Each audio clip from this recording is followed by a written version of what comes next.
साठी देखील तरतूद केली। आणि आज विधिमंडळामध्ये आणखीन एका नेत्याच्या डोळ्यात पाणी होतं। तो नेता म्हणजे अजित पवारांचे पुतणे रोहित पवार। त्यांनी गेल्या काही दिवसांमध्ये 4 पत्रकार परिषदांच्या माध्यमातून अजित पवारांच्या विमान दुर्घटनेवरती प्रश्न उपस्थित केले। प्रकरणामध्ये तपास योग्य दिशेने व्हावा अशी मागणी करत रोहित पवारांनी थेट केंद्रीय मंत्र्यांचा राजीनामाही मागितलाय। तेच कणखर भूमिका घेणारे रोहित पवार सभागृहात मात्र भावूक झाले होते। त्यांना अश्रू अनावर झाले होते। त्यांनी आज आपल्या भाषणामध्ये अजितदादांना एक शब्द दिलाय, बघूयात। मला ते म्हणायचे की रोहित तुझ्या झिपऱ्या वाढल्यात, जरा झिपऱ्या कमी कर।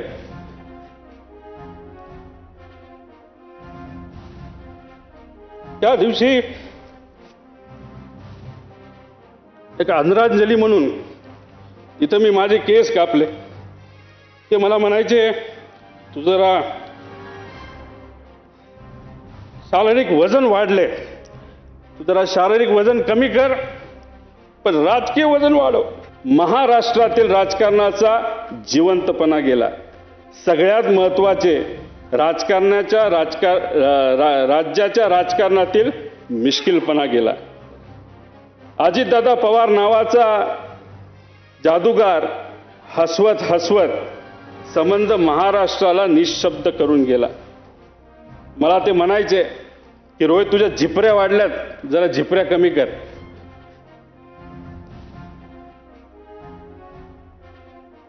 त्या दिवशी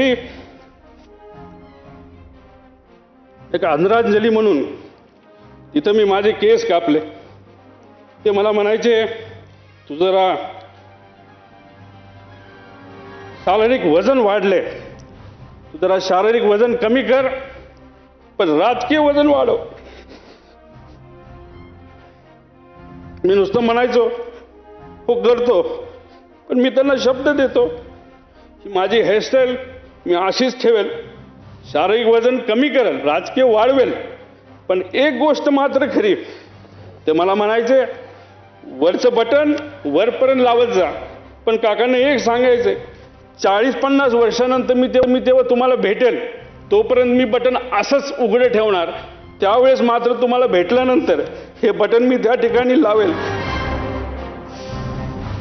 विधिमंडळातनं आता जाऊया वरळी डोममध्ये। इथे दादांसाठी शोकसभा आयोजित केली होती।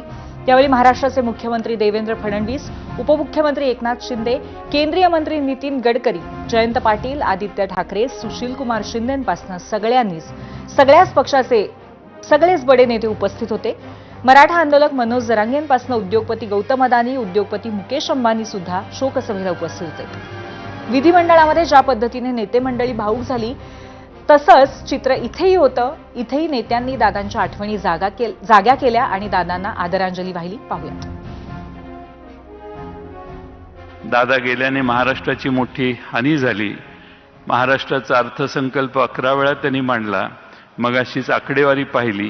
ही जी सगळी प्रगती महाराष्ट्राची झाली त्याचे एक साक्षीदार आणि प्रमुख भूमिका बजावणारे दादा होते।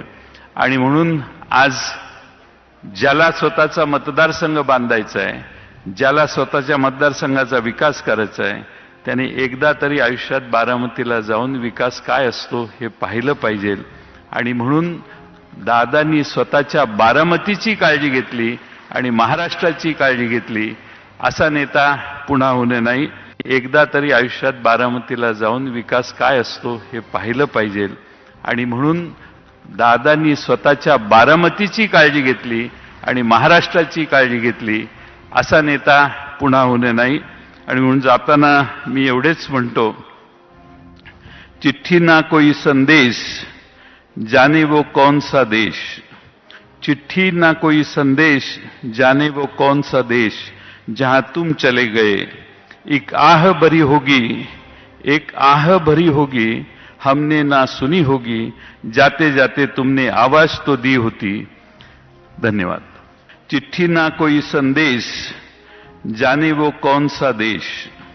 चिट्ठी ना कोई संदेश, जाने वो कौन सा देश, जहां तुम चले गए एक आह भरी होगी, एक आह भरी होगी, हमने ना सुनी होगी, जाते जाते तुमने आवाज तो दी होती।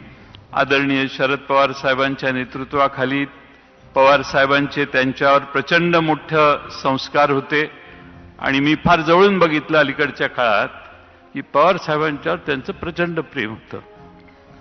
आज खरं म्हणजे पवार साहेबांचा मी तर म्हणेन आजही पवार साहेबांचा हुकमी एक्का अजित पवारच होते.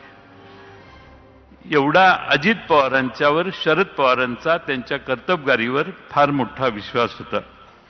शेवटच्या माणसापासून तर वर उंच असलेल्या माणसापर्यंत दादा तुमच्याबद्दल प्रत्येकाच्या मनामध्ये प्रेम आहे. हे प्रेम तुम्ही निर्माण केलं तुमच्या कामातून. दिलेला शब्द तुम्ही पाळला.